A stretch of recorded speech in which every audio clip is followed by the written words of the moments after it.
Après m'être évadé et avoir parcouru les steppes à la recherche des Indiens, cette ombre qui me suit depuis mon départ de San Diego est sur le point de révéler son visage. Emma Jones, une chasseuse de primes redoutable.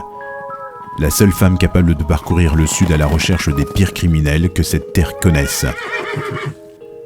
La voilà donc, son colt braqué sur ma tempe. L'ombre du meurtre que j'ai commis pour la bonne cause va me suivre jusqu'à mon départ. Peut-être que je ne suis pas fait pour rentrer chez moi. Seul le destin le dira. La respiration d'Emma Jones est calme, posée, concentrée. Elle sait que je ne vais pas me laisser faire. Son doigt est prêt à appuyer sur la détente. Je suis recherché, mort ou vif. Elle a choisi la solution de facilité. La mort. Comment échapper une nouvelle fois à cette menace imminente ? Le code de protection des agents temporels est formel. Je ne dois pas mourir en 1863. Une seule solution. Je dois absolument révéler ce que je fais ici. Mettre à mal ma couverture et risquer de faire tomber l'agence. Emma Jones va appuyer sur la détente. Encore quelques secondes et je vais mourir. Toutes mes missions et tous mes résultats seront alors anéantis. Un autre agent pourrait repartir en mission et réparer cette erreur, mais pour le moment, il est trop tard. Le passé, le présent, le futur importe peu. J'ai passé 20 ans de ma vie à l'agence pour rien. Plus qu'une seule solution. Emma Jones, c'est bien ça ? Elle acquiesce sobrement. Je connais tout de vous. Passé, présent et futur. Son visage se ferme. Vous allez devenir la plus grande chasseuse de primes du sud des États-Unis. Vous allez survivre à la guerre et fonder une famille. Ses doigts tremblent. Votre mari va investir dans le pétrole et devenir plus riche que vous ne pouvez l'imaginer.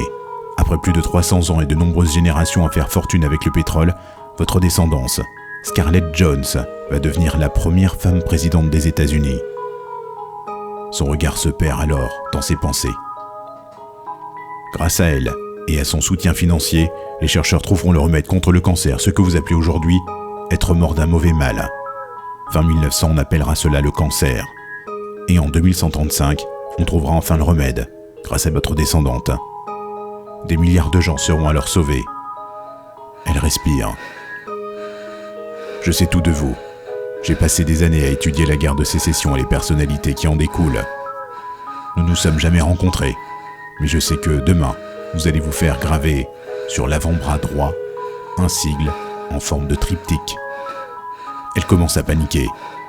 Ce même sigle qui deviendra le blason de votre famille et qui sera ajouté au drapeau américain dans quelques centaines d'années. Comment je sais tout cela ? Je suis un agent temporel.